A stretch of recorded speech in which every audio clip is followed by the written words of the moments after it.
Бүгін біз сіздермен оңай әрі тез дайындалатын гречканың рецептімен бөлісетін боламыз. Ең алдымен ыдысымызға сары майымызды салып, оны ерітіп аламыз. Осындай болып еріген кезде оған майдалап туралған пиязымызды салып, тағы да 1-2 минут қуырамыз. Енді оған төркүден өткізілген сәбізімізді салып, тағы да қуырамыз. Енді оған майдалап туралған қызанағымызды саламыз. Тағы да қуырамыз. Енді оған приправаларымызды саламыз.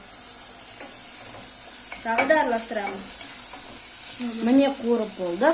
Енді оған жуылған гречкамызды саламыз.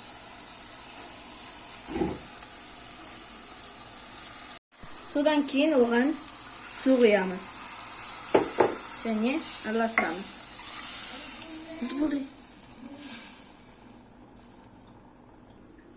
Сосын осы гречкамыз піскенге дейін ұстаймыз. Осымен біздің өте оңай жасалатын гречкамыз дайын. Осылай жұмыртқамен, қызанақпен, қиярмен берсеңіз өте әдемі, өте тойымды болады. Астарыңыз дәмді болсын. Міндетті түрде істеп біздің арнамызға жазылуды ұмытпаңыздар.